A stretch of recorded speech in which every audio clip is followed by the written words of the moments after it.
सभी दोस्तन के भली का सिंध हेल्प जे चैनल ता आज इन वीडियो में आऊं तव्हांखे कुछ प्रैक्टिकल तरीका बुधाईंदुसि जेके तव्हांखे पावरफुल कंदा। मुझो पावर सां मुराद आहे त तव्हां कीअं पंहिंजे इर्द गिर्द ऐं माण्हुनि ते असर विझण जी सलाहियत पैदा करे सघो था ऐं पंहिंजे मनपसंद जी का बि शइ हासिल करण जी एबिलिटी जंहिंसां माण्हू तव्हांजी इज़त करण लॻंदा शायदि कुझु तव्हां खां रिझणु शुरू कनि। अचो त शुरू करियूं। कानून नंबर 4, हमेशा घटि ऐं ज़रूरी ॻाल्हायो। मुंहिंजो हिकु दोस्त आहे जेको सिर्फ़ु हर हंधि बिना कंहिं मतिलब जे ॻाल्हाईंदो रहंदो आहे, पंहिंजी नसीहत ऐं सलाह ॾींदो रहंदो आहे, भले हिन खां तव्हां पुछो या न पुछो, ऐं पोइ नतीजो उहो निकितो आहे त को बि खेसि संजीदा न वठंदो आहे। एसि ताईं जो ॿारनि बि उनखे संजीदा वठणु छॾे ॾिनो आहे, भले हू केतिरी ई अहम ॻाल्हि कंदो हुजे। उन खां वधीक कावड़ तॾहिं ईंदी अथसि जॾहिं हू पंहिंजी हिकु ॻाल्हि 2 खां 3 भेरा वरजाइण खां पोइ बि केरु न ॿुधंदो आहे। हिकु ॿिए पासे मुंहिंजो ॿियो दोस्त आहे, तमामु थोरो ॻाल्हाईंदो आहे, पर जॾहिं बि ॻाल्हाईंदो आहे त हर हिकु माण्हू पूरे ध्यानु ॾेई ॿुधणु शुरू कंदा आहिनि। एसि ताईं जो अगरि को बि ॻाल्हि कंदो हूंदो त ख़ामोश थी ॿुधणु शुरू थी वेंदा आहिनि, भले हिन जी ॻाल्हि अहम हुजे या न हुजे। उहा शइ ॾेखारे थी घटि ॻाल्हाइण जो पावर।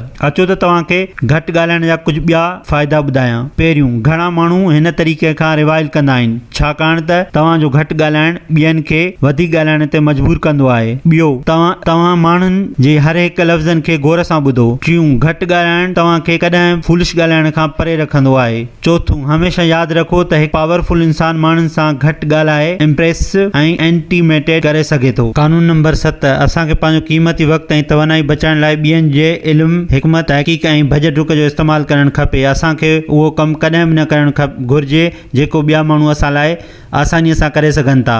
उनजो सही इस्तेमालु थॉमसन एडिसन कयो हो। हिन हिकु साइबेरियन साइंसदान निकोलस टेस्ला खे हायर कयो हो। हिन जी $50,000 पघार ॾिनई ऐं चयईंसि त हिन डिवाइस खे मॉडिफाई करे ॾे जंहिंखे असां अॼुकल्ह जनरेटर चऊं था। टेस्ला ॾींहं राति कमु कयो ऐं उन लाइ हिकु बहितरीनु वर्जन ठाहियो। एडिसन खे ख़बर पइजी वई हुई त टेस्ला हिन जे लाइ कराइतो आहे। एडिसन उन करे सैलरी $50,000 खां वधाए वरी कम ते रखियो। ईअं असांखे टेस्ला वांगुरु न थियणु घुरिजे। टेस्ला केतिरियूं ई इजादियूं कयूं पर कॾहिं बि हिन खे क्रेडिट न मिलियो। टेस्ला खे पैटर्न ऐं महिनत जे लाइ $12,000 मिलियन मिलणु घुरिजनि हा, पर उन खे सैलरीअ जे मद में सिर्फ़ु $21,000 मिलिया छाकाणि त उहे ॿिए लाइ कमु कंदो हुओ ऐं उन्हनि उन मां पूरो फ़ाइदो वरितो। थॉमसन एडिसन खां असांखे जेका की सिखणी आहे उहा आहे पंहिंजी फील्ड जे बहितरीन माण्हुनि खे हायर करणु खपे, उन खां पोइ कमु कराए असां पंहिंजा ख़्वाब पूरा करियूं। उसूल नंबर 28, हिकु तमामु अहम ॻाल्हि जेका असांखे कामयाब ऐं पावरफुल न थियणु ॾींदी आहे उहा आहे त असां कॾहिं पंहिंजो एंड गोल डिसाइड न कंदा आहियूं। आख़िरकार असांखे ज़िंदगी में करणो छा आहे। आई एम श्योर जेकॾहिं तव्हांजा ख़्वाब थोरा बि वॾा हूंदा त तव्हां कॾहिं बि ईअं न चवंदव त मूंखे 9 खां 5 ताईं नौकिरी करण ई मुंहिंजो ख़्वाब। जेकॾहिं सच पुछो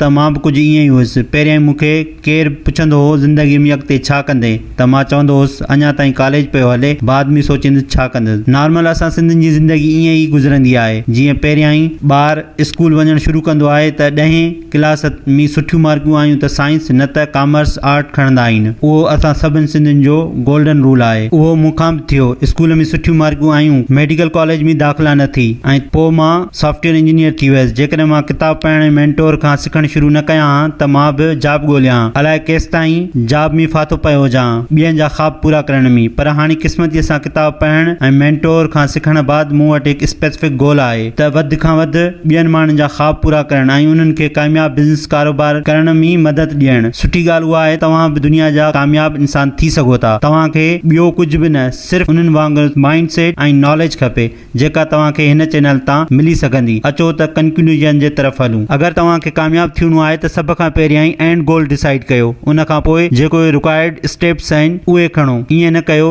जो उन जे उबतड़ वञो। इहे 3 लॉ हिकु ज़बरदस्त ऐं फैसिनेटिंग किताब मां वरितल आहिनि। उन जो नालो आहे 48 laws of power by Robert Greene. हिन किताब जे बारे में वधीक आउं तव्हांखे ईंदड़ वीडियोज़ में ॿुधाईंदुसि। जेकॾहिं तव्हां मुंहिंजे वीडियोज़ खे मिस करणु नथा चाहियो त लाइक कयो, कमेंट्स कयो ऐं यूट्यूब चैनल ते सब्सक्राइब कयो त तव्हां ईंदड़ वीडियोज़ ॾिसी सघो था। आख़िर में हिन वीडियोज़ खे ॾिसण लाइ महिरबानी।